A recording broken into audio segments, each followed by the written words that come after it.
He's from St. Bede's Mercy Trauma and Surgery. He's going to be here giving a presentation for us. Again, I want to thank Faraz. Faraz is the one that put me in contact with Dr. Afani here.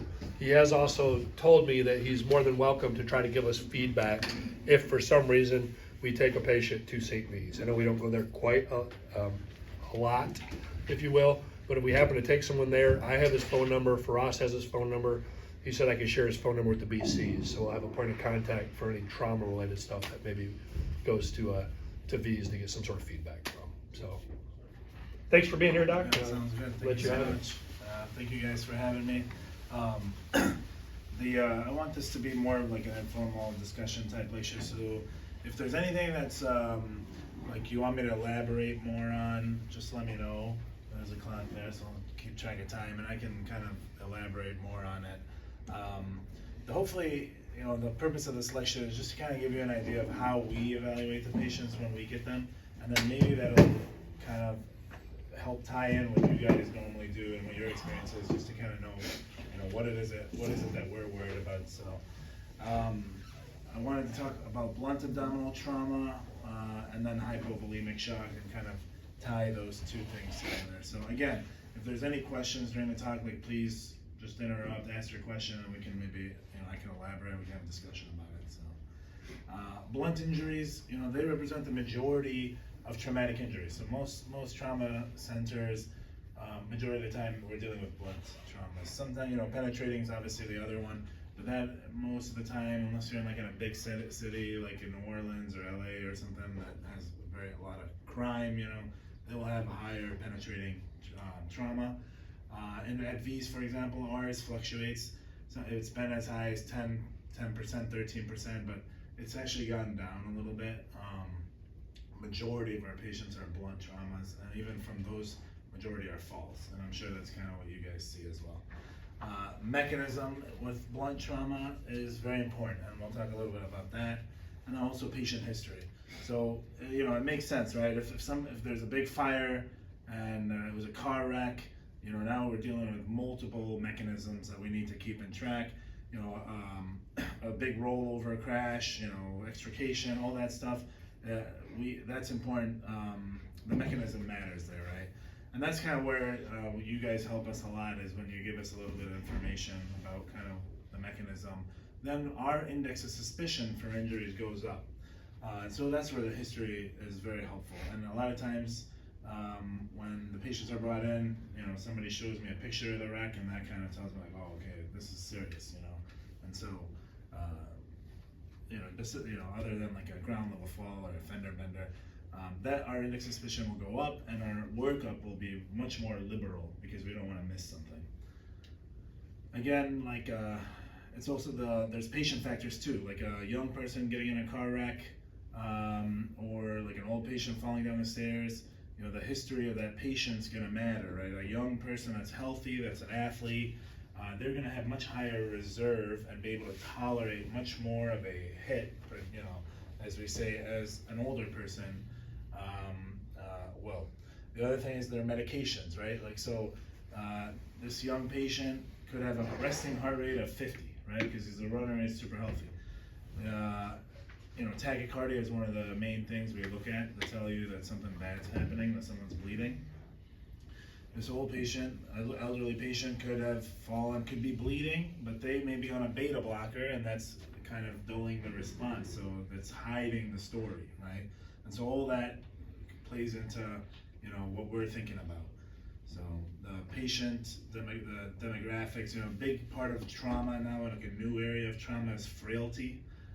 Geriatric, as the population ages, we're seeing more and more geriatric patients. Even at our center, even just in the last few years, our geriatric patients, the population is getting higher and higher. And we're trying to get better at treating these patients because they present much more challenges, and they typically don't do as well, right? It makes sense, right? But we, as a level 1 trauma center, as a society, we've got to pivot a little bit and give these patients extra attention, so that we can give them the best possible outcome. So when a patient's brought in, our initial evaluation is by advanced trauma life support. That's kind of our big It's kind of like ACLS, but for trauma. Have you guys ever heard of ATLS? So this is kind of the gold standard of what we do. And so the first part of it's called the primary survey. So after we get the MIST report from you guys, once the patient's on the table, we begin the primary survey. And the primary survey is basically what we call the A, B, C, D, E. So A is airway, checking the airway, make sure the airway is patent, that the patient's able to protect their airway, so the consciousness of the patient falls into that. Making sure the cervical spine is immobilized. B is breathing, so we listen to breath sounds. That's going to be important. Obviously, if they're having trouble breathing and one side you don't hear some breath sounds, then obviously we're worried about a pneumothorax. If you guys did bilateral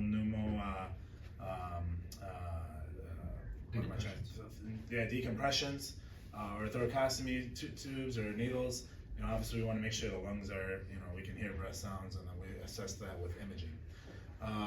Circulation, that's, assessing the blood pressure, the heart rate, assessing the access, getting IV access. So whenever a patient comes in and you guys already provided access, that actually saves a ton of time in their assessment. Because I will tell you, sometimes, especially in a patient that's unstable or in extremis, one of the most difficult things is establishing access. So, IOS is another very important tool that we try to use. But if somebody's going to be massively transfused, we typically don't use an intraosseous device or an IO. So we're typically at that point trying to get in a big subclavian line or something, bigger that we can pour blood in.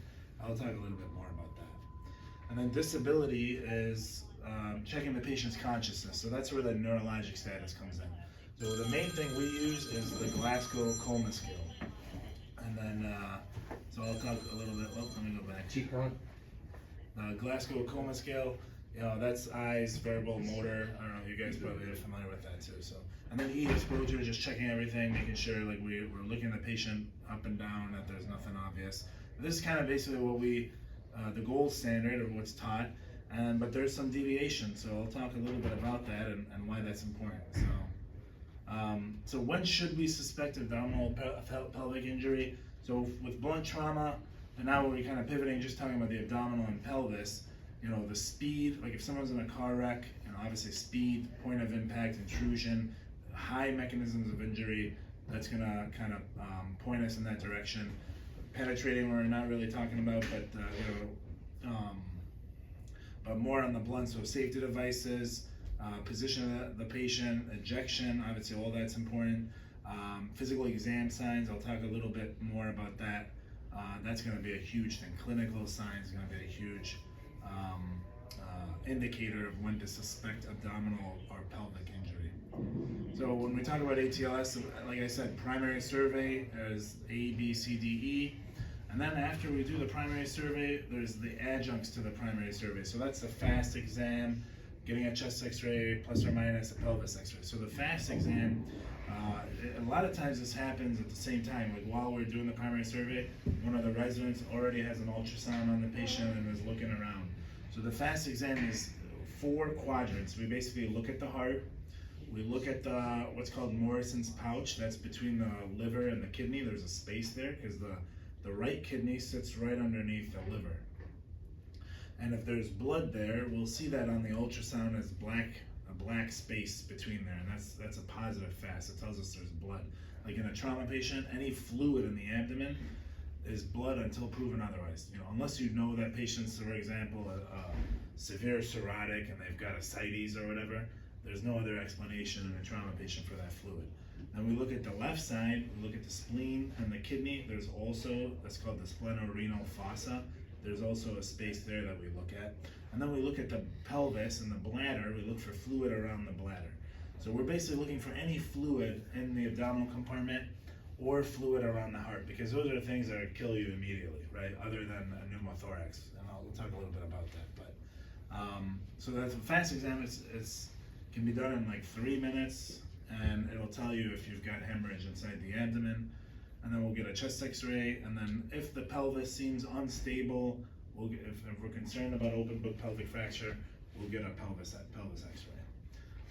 Secondary survey, so after we do all that, we move on to the secondary survey. That's a complete head-to-toe examination of the patient. So like looking at their head, their eyes, pupils, checking, feeling on their neck, feeling on their chest wall, the abdominal exam. So that's kind of a complete head-to-toe, just to make sure we've examined everything. So after that, once the secondary survey is done, this is when we also like roll the patient, we get the board off, we feel on their spine.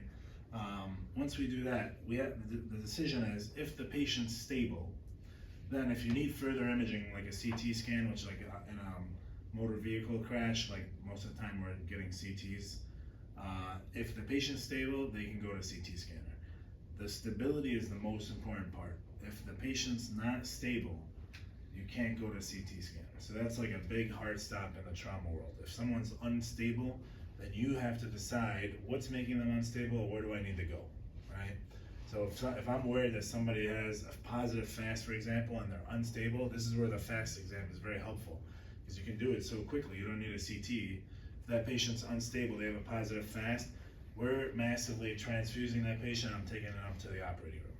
I'm not going to CT scanner. So, and then let's say like they respond to blood and it's, you can make it to, it's an open book pelvic fracture and you want to take them to IR to embolize it, that's an option too. But vast 99% of the time, if someone's unstable, we're taking them to the operating room. And so our job is to figure out what's making them unstable, right? Obviously, if it's an isolated brain issue, I'm not going to take them to the OR right away because opening their brain isn't necessarily going to help that situation. But if it's a chest or abdominal issue, that's when we have to go to the OR. You were talking about the spacing between the liver and the kidney. Yeah. Does that give you a clue of where that bleed is? That's a good question.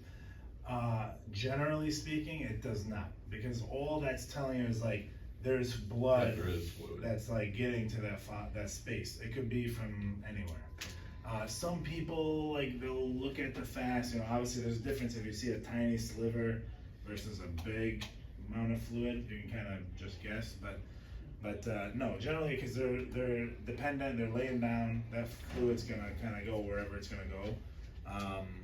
Now let's say if I have fluid on that side and I also have a bunch of bruising on that side, maybe in my head I'm thinking, this may be a liver injury, but generally we don't say it's from. Now the heart, if there's fluid around the heart, that's outside of the abdominal cavity, right? So that's inside the pericardium. That's a different story. Then I can say that's exactly where the blood is, right? But if it's in the 3 quadrants that we check in the abdomen, it just means positive FAST. That means all we know for sure is blood's inside. Blood's, it's bleeding intra-abdominal. Sorry, Doc. Don't finish that. This thing goes to sleep sometimes. There you go. All right, so now I want to pivot to what's this new paradigm in trauma. It's not really new, but it's kind of more and more being accepted. This concept of circulation before airway. And so a few things that kind of brought this apart. So if you're in a war zone, let's say, or in some type of mass casualty situation, and the patient's leg is completely blown off and they're bleeding from their femoral artery, right? That patient, technically, let's say he's completely obtunded, he's unconscious, technically you've got to protect his airway, right? And intubate that patient. But intubating them, that's not what's killing them. That's not really going to change anything, right? If they're still bleeding from their femoral artery, they're going to die, right? And so this whole idea, especially from the military experience, was this massive hemorrhage needs to be controlled before you move on to anything else, because what's killing them. It's the blown off leg and the bleeding femoral artery. So the concept is you tourniquet, you pack, you hold pressure, you do what you have to do to stem the actual life-threatening problem, and then you move on to airway. Does that make sense? Originally this was kind of seen as when you have something that's obviously needs to be stopped, like a bleeding arm or leg, you take care of that before you move on to airway. But this actually moves more into, let's say someone has a gunshot wound to the abdomen. if someone's, let's say, a gunshot wound to the abdomen, or even like they're a bad MVC, they come in, they've got a positive fast, I think, you know, they're bleeding internally and they're hypotensive, right? And he's in and out of consciousness, right? Their consciousness being in and out, them not protecting their airway, is not related to a brain injury necessarily. It's most likely related to their hypotension, their shock, right?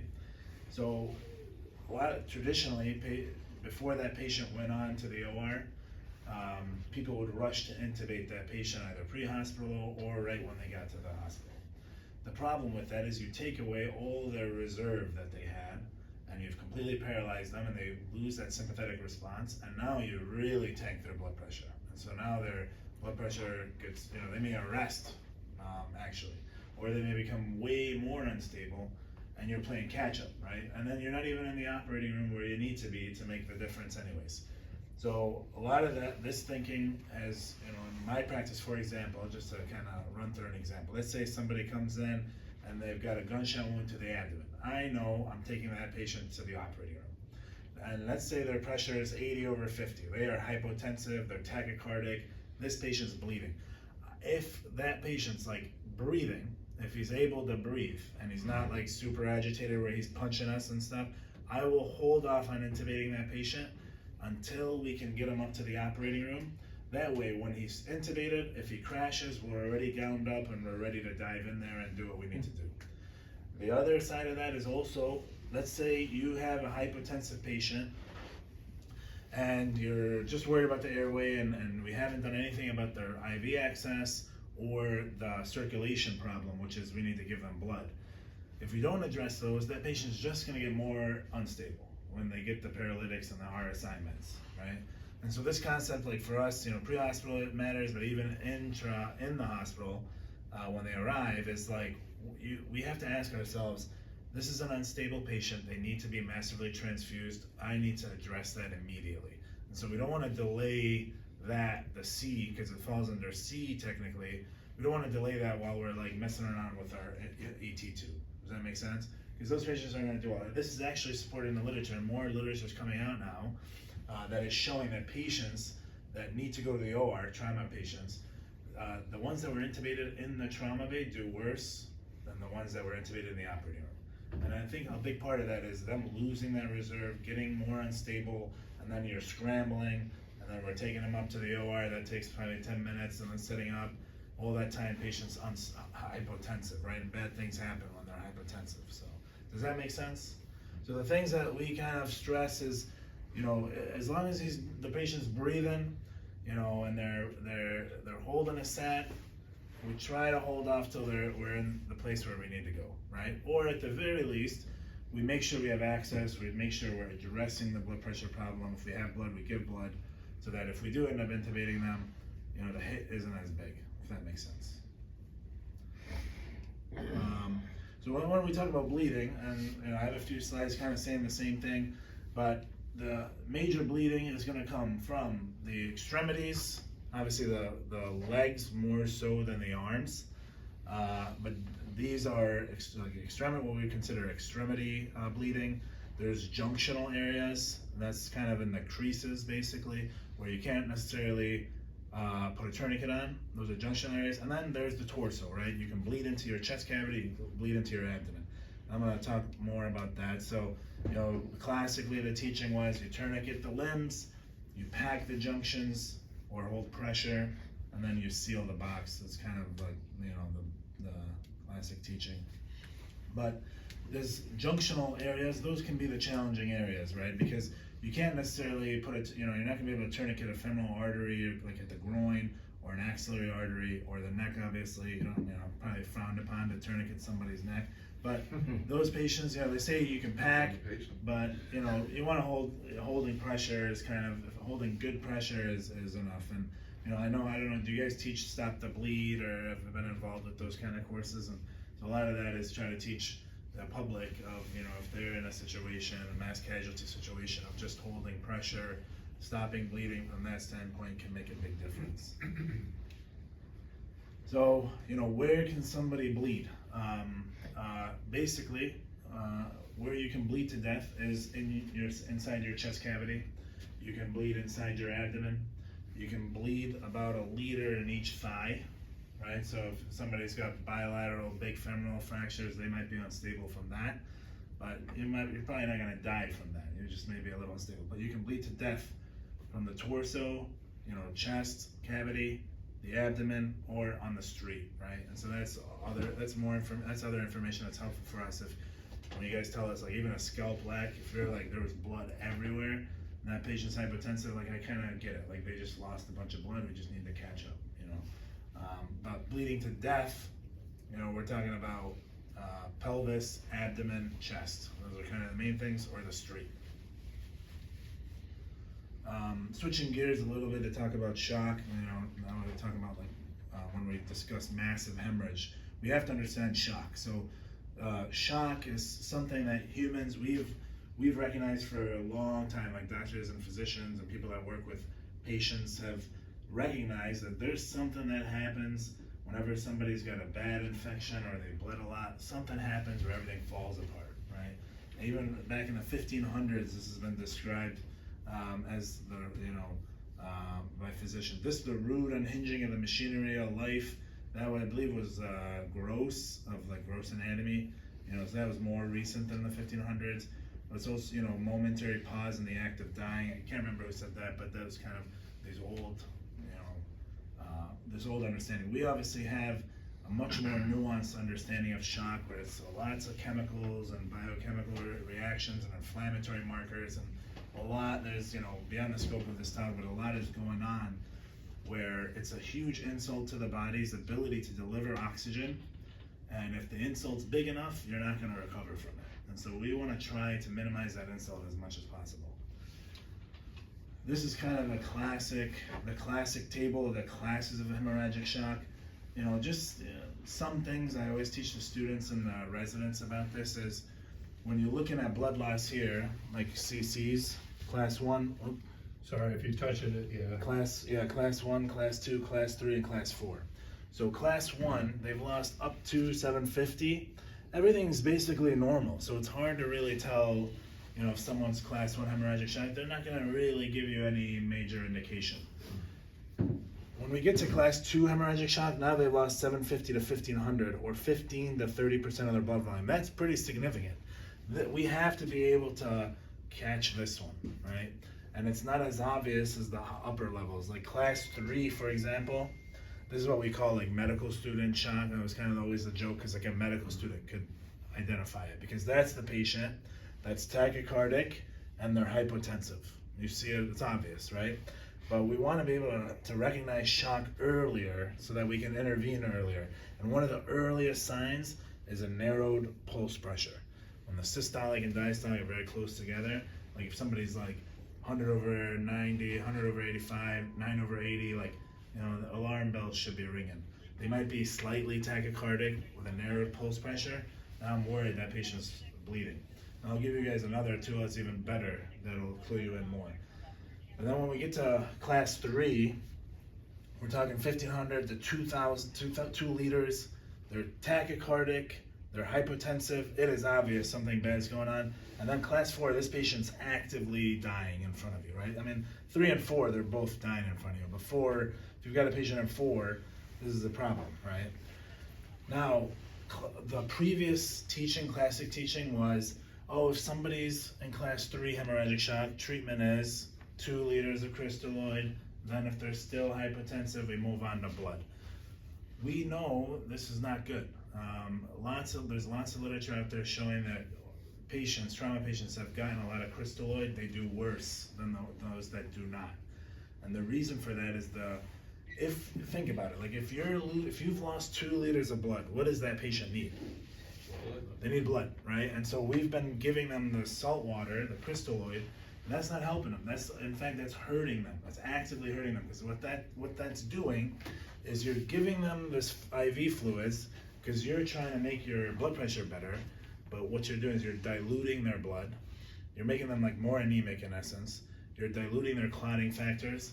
And then the other thing is the body, when there's bleeding, the body will try to stem that bleeding. It's by itself, right? And so sometimes the blood pressure may be lower, and that may be a good thing. Now I'm not saying, this is the nuance of it, right? Like, I'm not saying a 70 over 50 is a good blood pressure, no.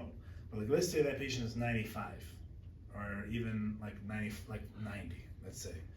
That may be enough of a low blood pressure where it's not exacerbating the bleeding. And then if somebody comes in and they're like, give them 2 liters of crystalloid, and the blood pressure goes up and you just pop those clots, I mean, that's just gonna exacerbate the bleeding.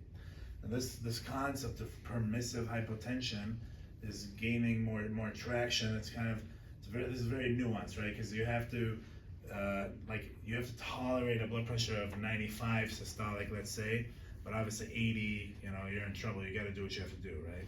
And the military, for example, they would resuscitate for a radial pulse, right? If somebody's mentating and they have a radial pulse, what do you care what the blood pressure is? Leave them alone, right? And so that's kind of just the concept that we try to reiterate. If a patient comes here, this patient needs blood, right? And another thing, like identifying the patient that needs massive transfusion is like a big part of my interest. So like one of the things I brought over to these was an objective way to like a scoring system of like, if you meet these criteria, we activate massive transfusion. Because before, what was happening is the patient gets there, they're hypotensive, the trauma surgeon's like, give them a unit, let's see what happens. And then you give the unit, then they crash again. Then you give another unit, then they crash again.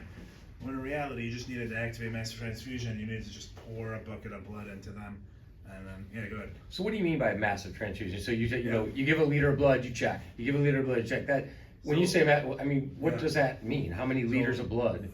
Massive transfusion typically is there's different definitions with the exact number, but if anyone needs more than 6 or 8 units of blood, we count that as massive transfusion.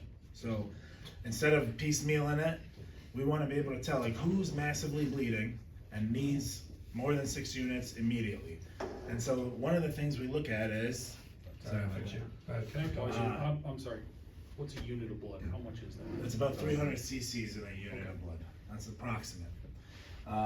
So if somebody comes in, there's at V's we use something called the RABBIT score. It's a revised assessment of the bleeding trauma patient. So if someone comes in and they're hypotensive and tachycardic, and they have a positive FAST, right, or they had a pelvic fracture, they get a point for each of those things, right? If they get 2 or more points, that's a trigger to activate massive transfusion, because when they studied that score, they found that that's a high predictor of somebody needing massive transfusion. So you don't want to delay what they actually need by giving crystalloid and other stuff. Let's say you want to just activate massive transfusion, and instead of giving them crystalloid, giving them actual blood products. And so When you're talking about doing this though, you're not talking, like, let's say we bring a patient into you and we've got 2 14 or 16 gauge Yeah. AC. You're talking about a central line. no, you can give massive transfusion through a it. good 14 would be perfect. Yeah, if you have 2 good IVs, large bore IVs, and at least 18 and up, we're good. We'll use that. I don't know if this will help or not, but when you say massive transfusion, it's not that they're getting 5 units of blood right now, but it's available instead of like No, 1 you unit. give it right away. So you're getting Yeah. 5 units, No, like. yeah, so Okay. basically the bottom, and I'll talk more about massive transfusion in a little bit, but the bottom line is we stopped wasting time with giving lots of crystalloid. Even the ATLS, which is kind of the gold standard of what we do, the previous teaching was you give 2 liters of crystalloid. If they're still hypertensive, then you move on to blood. Now we're moving, the trauma world has kind of shifted gears. The goal is to give the least amount of crystalloid and the most amount of what's called like resuscitative like fluid. Like what do they need? The blood. If you have whole blood, that's the gold standard right now. More and more literature is showing that patients that get whole blood do better. We just started our whole blood program at V's, so now we have 8 units of whole blood. So if someone is getting massively transfused, we've activated it based on their score. They'll get the first round, they get 4 units of whole blood, and whole blood's a little more than 300 cc's. It's about 400 in it, in the bag. Instead of like one round, like MTP, what it is basically is they get 4 units of blood, like packed red blood cells, 4 units of plasma, and 1 unit of platelets, right? What we're trying to do is mimic whole blood, right? the gold standard is now moved towards, if you have whole blood, that's perfect, because whole blood is actually packs a bigger punch for its weight, because it has more clotting factors and more like active clotting factors in it. So one round of NTP for component therapy, like blood and plasma and platelets, typically would be like 4, 4, and 1, or 6, 6, and 1, like blood, plasma, platelets. But now that we have whole blood, we're doing 4 units of whole blood first round. If we still need NTP, we give 4 more units. And then if we still need NTP after that, like you're in the operating room, their iliac artery is bleeding, you know, you're losing a ton of blood, then we've exhausted our whole blood availability, then we move on to component therapy. So that's where you're giving blood, plasma, platelets, and the goal here is to give it in a 1-to-1 fashion. So, and I'll talk a little bit about that in a little bit, yeah, because I have some about that later, so. So we'll talk a little bit more about the blood, but bottom line, ATLS has even changed now. Instead of giving 2 liters of crystalloid, now the recommendation is to give 1 liter of crystalloid. If you're still hypertensive, you move on to blood.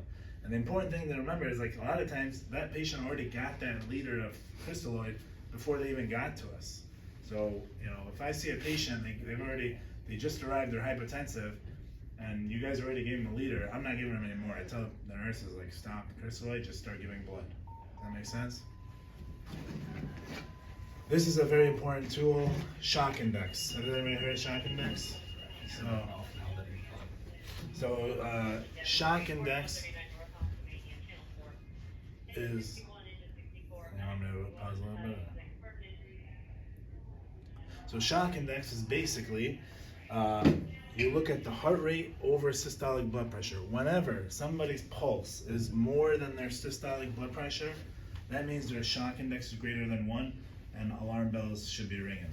And this is a tool that's been validated that shows that these patients, a patient that has shock index greater than 1, even in the field, or it changed from the field to the ER, or when they arrive to the ER, there's different studies that all show that having a shock index greater than 1 is a predictor of that patient needing massive transfusion, or needing blood transfusion, or needing operative intervention. So this is a nice tool. Like, whenever you see a trauma patient, MVC, whatever, you see their shock index is greater than 1, alarm bells should be ringing, because that patient, there's a good chance that patient's bleeding, right? Given, obviously, depending on the story, but if, let's say it's a bad car wreck, that patient's bleeding, right? So the RABBIT score that I talked about, that we have the scoring for when we massively transfuse, it's actually, they don't look at blood pressure, heart rate separate. It's just, is the shock index greater than 1? And if it is, you get a point for that. And then if they have a positive FAST, you get a point for that.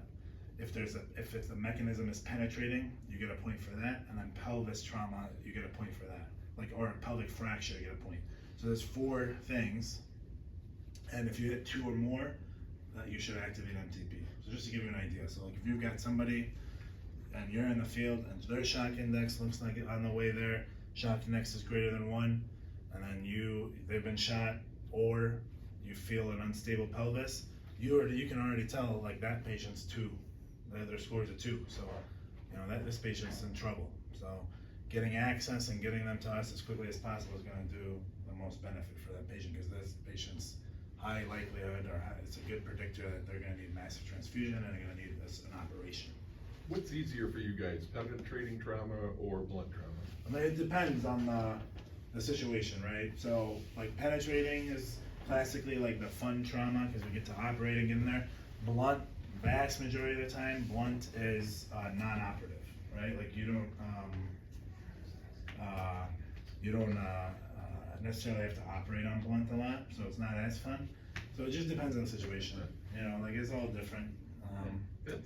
You know, if somebody got stabbed, you go in there, you just fix bowel, it's not as difficult. But like, let's say they got shot and their iliac arteries transected or something, major vascular injury, that's a very difficult operation. So and it all depends on the actual injury. Did you have a question? Yeah, just So I know that we're in talks to do like blood, you know, that's a ways down the line, and I know they were looking into like synthetic products, like a synthetic colloid or plasma. Mm-hmm. Are you guys seeing pre-hospital, like any patients coming in? I know Toledo's not using, like TXA is great, but like something like Hetastarch or something like that, where it's like that in between. Yeah, so that, Are you like guys seeing any of Hetastarch, albumin, things like that, it's kind of fallen out of favor in a lot of, like, from a trauma standpoint. What we're seeing more of, and what like Toledo needs to catch up with, is pre-hospital blood. That's what we need to see more of, because that's gonna make the big difference. Again, like Hetastarch, albumin, all this stuff's like, is substituting what the patient actually needs, you know? And so the real literature, like Texas, for example, they have a very strong pre-hospital blood program. They will actually give whole blood pre-hospital. And so a lot of the literature, if you like Google, you know, whole blood pre-hospital trauma patient, a lot of the literature is from Texas and University of Texas, Houston, and these big centers, and that they're showing benefit. And so we want to try to get to that point, right? Getting blood quicker. That other stuff, no, there's not literature to support it, you know. Synthetic blood and stuff, and that from that nature, I'm not familiar with it as much, but it's not really mainstream, or you know, not yet at least. So. All right, so that's shock index is a kind of an important thing I wanted to share. So you know, overall, like timely hemorrhage control, permissive hypotension we talked about, right? So you know, maybe better to tolerate a systolic at 95 or 100, and getting the patient to what they need, as opposed to slamming a bunch of crystalloid in them and just bumping up that blood pressure for no reason, right? Like if somebody's conscious and they're mentating, if their systolic's 95, accept it, right? Restriction of crystalloid infusion, and then balanced hemostatic resuscitation. This is the concept of when we do give a lot of blood products or massive transfusion, we want to make sure it's balanced. So if you have component therapy like blood, plasma, platelets, you want the ratio to be 1 to 1 to 1, because that will mimic more of what they have in their physiology. Or better yet, if you have whole blood, you give whole blood. And so, because there's lots of trials that show that the patients, when they're massively resuscitated, patients that get closer to this golden ratio, they have a better survival. So this is kind of when we're massive transfusion, we try to make sure that our components are equal. But now we have some whole blood, so we can even do whole blood in the beginning. And then goal-directed correction of coagulopathy, that's like what we do as a tag, and then avoiding the lethal triad, we'll talk about next. So classically, the trauma, like triad of death, was coagulopathy, you know, severe blood loss leading to coagulopathy, leading to acidosis and hypothermia. When you've got these three things, like, know that your patient's dying actively. So we try to fight that as much as we can. This is actually now the lethal diamond, because there's lots of literature showing hypocalcemia is another huge factor. And so, you know, a lot of people will refer to the lethal diamond now of hypocalcemia, acidosis, coagulopathy, and hypothermia. So the quicker you address this and avoid it, and spend less time in that lethal diamond or triad, you know, the more likelihood you're gonna survive. If I've got a patient and I've done everything, I'm massive transfusion, I'm still not correcting these things, more chances than not that patient's not gonna survive. Because this is basically like, you know, the whole house of cards is falling apart, right? So if you're, you know, all this stuff is tied in. So this is like from an old pathophysiology book that I had. It basically shows like what happens during shock. So shock is going to affect different organ systems. So you got your heart, you know, you're tachycardic, your body's trying to keep up, you know, with the oxygen demand. So it's getting more tachycardic to deliver more oxygen, right? But if the heart's beating faster, it's going to need more oxygen, right? So then that's a problem. Tissue perfusion, you know, the vascular system. You know, all this stuff's falling apart, and so you're getting more capillary leakage. You're not able to keep things in the capillaries as well. That's gonna exacerbate your tissue problems, your blood pressure, all that. Coagulopathy, you know, if you're not able to, you don't have enough blood factors, you're using up too much factors, or you're losing too much factors, you're gonna end up in DIC, you know, or a state, you know, where you're unable to make clots. And then even your immune system's affected. But basically all these things, it's a vicious cycle, leads to multiple organ failure. Once you get to that point, it's hard to recover from it. So that's kind of the shock part of it.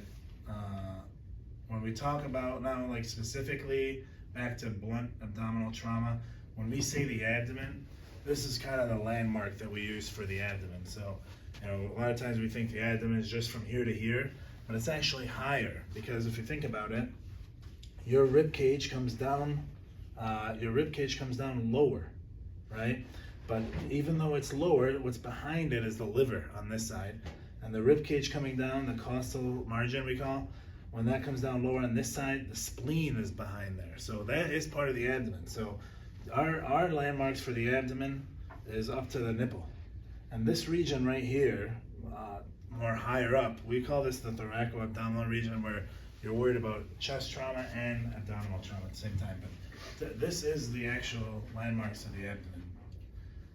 So when we talk about blunt force, you know, the common injuries that we're thinking about right away is going to be the hollow, the organs like spleen, liver, and then the hollow viscus, which would be small bowel, large bowel, and then the pelvis. So this is an X-ray showing an open book pelvis fracture. So obviously here you've got a big open book here. This is where the pubic symphysis should be closed. This should be here. So this is a big problem. We'll talk about a little bit about pelvis in a bit, but you know, this needs to be closed as quickly as possible. So how do we work up blunt abdominal trauma? So the first step, you know, physical exam. After we've done like the primary survey, like we talked about, we look at the abdomen, we look at the torso, inspection, palpating for pain, tenderness, looking at the pelvis, examining the pelvis, looking to see if there's any bruising around the genitalia or the perineum. Vitals is a huge part, right? We talked about shock index and that a little bit. Yeah, if you're worried about a pelvis trauma, quickest thing is just get a pelvis x-ray right away. And then fast exam, we discussed, and that will show, you know, kind of blood inside the abdominal cavity. And then if they're stable, you know, most of the time I'd say we get a CT scan, and that kind of will show us everything we need to see. So the factors that compromise exam, that's obviously, you know, something that we need to keep in mind, like alcohol, other drugs, any intoxicant is going to dull my exam. So like if I can't make any assumptions based on my exam at that point. So those patients may likely get a CT scan more often, because we can't really rely on what they're saying or their exam, because they may be, you know, not as conscious. And similarly, injury to the brain or spinal cord, anything, you know, that's going to make the